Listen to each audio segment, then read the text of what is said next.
गौतम बुद्ध ऐसे हैं जैसे हिमाच्छादित हिमालय। पर्वत तो और भी हैं, हिमाच्छादित पर्वत और भी हैं, पर हिमालय अतुलनीय है, उसकी कोई उपमा नहीं। हिमालय बस हिमालय जैसा है, गौतम बुद्ध बस गौतम बुद्ध जैसे। पूरी मनुष्य जाति के इतिहास में वैसा महिमापूर्ण नाम दूसरा नहीं।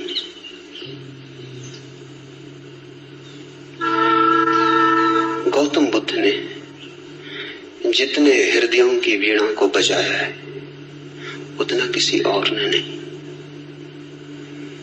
गौतम बुद्ध के माध्यम से जितने लोग जागे और जितने लोगों ने परम भगवत्ता उपलब्ध की है उतनी किसी और के माध्यम से नहीं। गौतम बुद्ध की वाणी अनूठी है और विशेषकर उन्हें जो सोच विचार चिंतन मनन विमर्श के आदि हैं।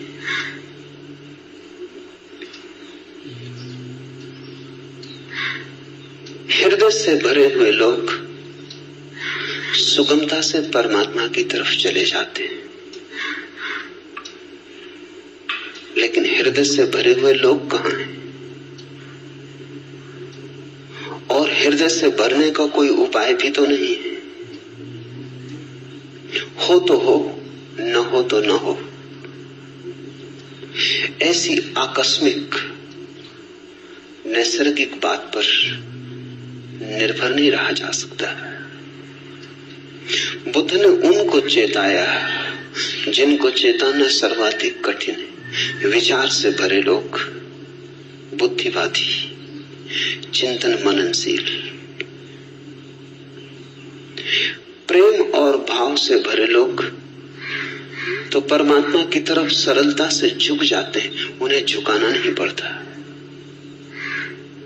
उनसे कोई ना भी कहे तो भी वे पहुंच जाते हैं, उन्हें पहुंचाना नहीं पड़ता।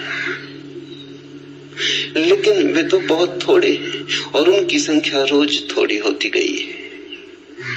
उंगलियों पर गिने जा सके ऐसे लोग हैं। मनुष्य का विकास मस्तिष्क की तरफ हुआ है, मनुष्य मस्तिष्क से भरा है। इसलिए जहां जीसस हार जाएं, जहां कृष्ण की पकड़ न बैठे, वहां भी बुद्ध नहीं हारते। वहां भी बुद्ध प्राणों की अंतरतम में पहुंच जाते। बुद्ध का धर्म बुद्धि का धर्म कहा गया है। बुद्धि पर उसका आदि तो है, अंत नहीं। शुरुआत बुद्धि से है, प्रारंभ बुद्धि से है, क्योंकि मनुष्य वहां खड़ा है। लेकिन अंत उसका बुद्धि में नहीं। अंत तो परम अतिक्रमण है, जहां सब विचार खो जाते, सब बुद्धिमत्ता विसर्जित हो जाती, जहां केवल साक्षी, मात्र साक्षी शेष रह जाता है। लेकिन बुद्ध का प्रभाव उन लोगों में तत्क्षण अनुभव होता है जो सोच विचार में कुशल है। बुद्ध के साथ मनुष्य जाति का एक नया अध्याय शुरू हुआ। 2500 वर्ष पहले बुद्ध ने वह कहा जो आज भी सार्थक मालूम पड़ेगा और जो आने वाली सदियों तक सार्थक रहेगा।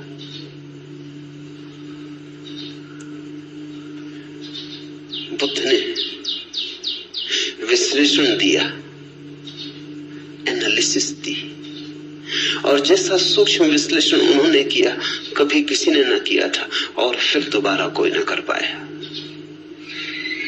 उन्होंने जीवन की समस्या के उत्तर शास्त्र से नहीं दिए, विश्लेषण की प्रक्रिया से दिए।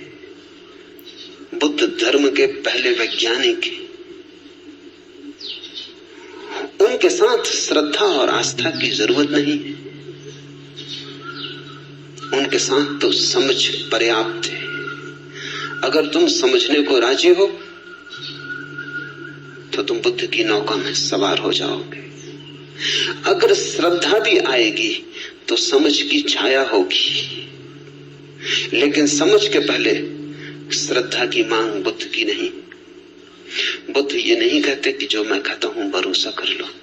बुद्ध कहते हैं सोचो, विचारो, विश्लेषण करो, खोजो, पाओ अपने अनुभव से तो भरोसा कर लेना। दुनिया के सारे धर्मों ने भरोसे को पहले रखा है, सिर्फ बुद्ध को छोड़कर। दुनिया के सारे धर्मों में श्रद्धा प्राथमिक है, फिर ही कदम उठेगा। बुद्ध ने कहा अनुभव प्राथमिक है, श्रद्धा आनुषंगिक है। अनुभव होगा तो श्रद्धा होगी, अनुभव होगा तो आस्था होगी। इसलिए बुद्ध कहते हैं आस्था की कोई जरूरत नहीं है, अनुभव के साथ अपने से आ जाएगी, तुम्हें लानी नहीं। और तुम्हारी लाई हुई आस्था का मूल्य भी क्या हो सकता है? तुम्हारी लाई आस्था के पीछे भी छिपे होंगे तुम्हारे संदेह। तुम आरोपित भी कर लोगे विश्वास को तो भी विश्वास के पीछे अविश्वास खड़ा होगा।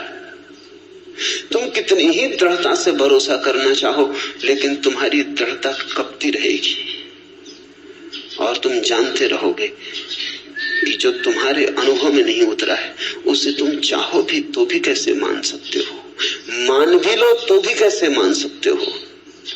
तुम्हारा ईश्वर कोरा शब्द जाल होगा जब तक अनुभव की किरण न उतरी हो। तुम्हारे मोक्ष की धारणा मात्र शाब्दिक होगी जब तक मुक्ति का थोड़ा स्वाद तुम्हें न लगा हो। बुद्ध ने कहा मुझ पर भरोसा मत करना, मैं जो कहता हूं उस पर इसलिए भरोसा मत करना कि मैं कहता हूं। सोचना, विचारना, जीना तुम्हारे अनुभव की कसौटी पर सही हो जाए तो ही सही है, मेरे कहने से क्या सही होगा। बुद्ध के अंतिम वचन है अपदीपो भाव, अपने दिए खुद बनना। और तुम्हारी रोशनी में तुम्हें जो दिखाई पड़ेगा फिर तुम करोगे भी क्या? आस्था ना करोगे तो करोगे क्या?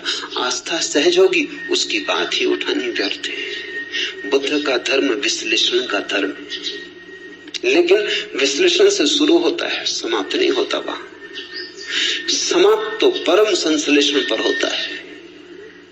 बुद्ध का धर्म संदेह का धर्म है, लेकिन संदेह से यात्रा शुरू होती है, समाप्त नहीं होती। समाप्त तो परम श्रद्धा पर होती। इसलिए बुद्ध को समझने में बड़ी भूल हुई, क्योंकि बुद्ध संदेह की भाषा बोलते हैं तो लोगों ने समझा ये संदेहवादी है। हिंदू तक न समझ पाए, जो जमीन पे सबसे ज्यादा पुरानी कौम। बुद्ध निश्चित ही बड़े अनूठे रहे होंगे, तभी तो हिंदू तक समझने से चूक गए। हिंदुओं तक कोई आदमी खतरनाक लगा, घबराने वाला लगा। हिंदुओं को भी लगा कि ये तो सारे आधार गिरा देगा धर्म के। और यही आदमी है जिसने धर्म के आधार पहली दफा ढंग से रखे। श्रद्धा पर भी कोई आधार रखा जा सकता है, अनुभव पर ही आधार रखा जा सकता है। अनुभव की छाया की तरह श्रद्धा उत्पन्न होती।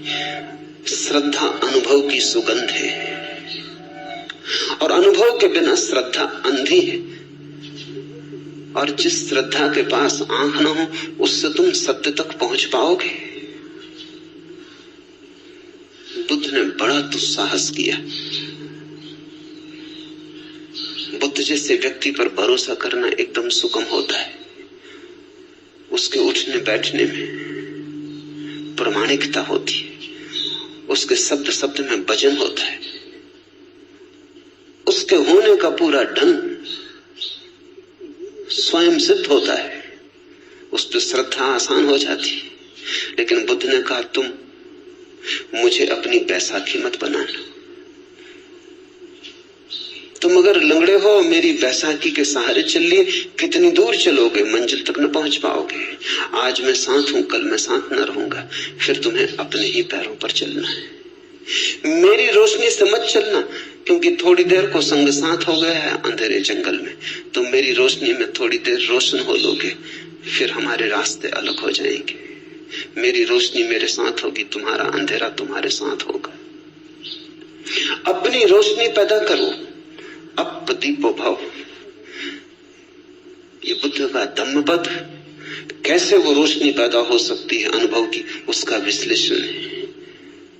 श्रद्धा की कोई मांग नहीं है, श्रद्धा की कोई आवश्यकता भी नहीं है। इसलिए बुद्ध को लोगों ने नास्तिक कहा, क्योंकि बुद्ध ने यह भी नहीं कहा कि तुम परमात्मा पर श्रद्धा करो। तुम कैसे करोगे श्रद्धा? तुम्हें पता होता तो तुम श्रद्धा करते ही, तुम्हें पता नहीं है। इस अज्ञान में तुम कैसे श्रद्धा करोगे? और अज्ञान में तुम जो श्रद्धा बांध भी लोगे, वो तुम्हारी अज्ञान की ईंटों से बना हुआ भवन होगा। उसे तुम परमात्मा का मंदिर कैसे कहोगे? वो तुमने भय में बना लिया होगा। मौत डराती होगी, इसलिए सहारा पकड़ लिया होगा। यहां जिंदगी हाथ से जाती मालूम होती होगी, इसलिए स्वर्ग की कल्पनाएं कर ली होंगी। लेकिन इन कल्पनाओं से, भय पर खड़ी हुई इन धारणाओं से कहीं कोई मुक्त हुआ है? इसी से ही तो आदमी पंगु है, इससे ही तो आदमी पक्षाघात में दबा है। इसलिए बुद्ध ने ईश्वर की बात नहीं की। H.G. वेल्स ने बुद्ध के संबंध में कहा है कि पृथ्वी पर इस जैसा ईश्वरीय व्यक्ति और इस जैसा ईश्वर विरोधी व्यक्ति एक साथ पाना कठिन है। So godlike and so godless। अगर तुम ईश्वरीय प्रतिभाओं को खोजने निकलो तो तुम बुद्ध से ज्यादा ईश्वरीय प्रतिभा कहां पाओगे? So godless, और फिर भी इतना ईश्वर शून्य, ईश्वर की बात ही नहीं की। इस शब्द को ही गंदा माना, इस शब्द का उच्चार नहीं किया। इससे ये मत समझ लेना कि ईश्वर विरोधी थे बुद्ध। उच्चार नहीं किया, क्योंकि उस परम शब्द का उच्चार किया नहीं जा सकता। उपनिषद कहते हैं ईश्वर के संबंध में कुछ कहा नहीं जा सकता, लेकिन इतना तो कह ही देते। बुद्ध ने इतना भी ना कहा। वो परम उपनिषद, उनके पार उपनिषद नहीं जाता। जहां उपनिषद समाप्त होते हैं वहां बुद्ध शुरू होते। आखिर इतना तो कह ही दिया, रोक ना सके अपने को कि ईश्वर निर्गुण है, तो निर्गुण उसका गुण बना दिया। कहा कि ईश्वर निराकार है, तो निराकार उसका आकार हो गया। लेकिन बिना कहे न रह सके। उपनिषद के ऋषि भी बोल गए, मौन में ही संभालना था उस संपदा को, बोलकर गंवा दी। बंधी मुट्ठी लाख की थी, खुली दो कौड़ी की हो गई। वो बात ऐसी थी कि कहनी नहीं थी, क्योंकि तुम जो कुछ भी कहोगे वो गलत होगा।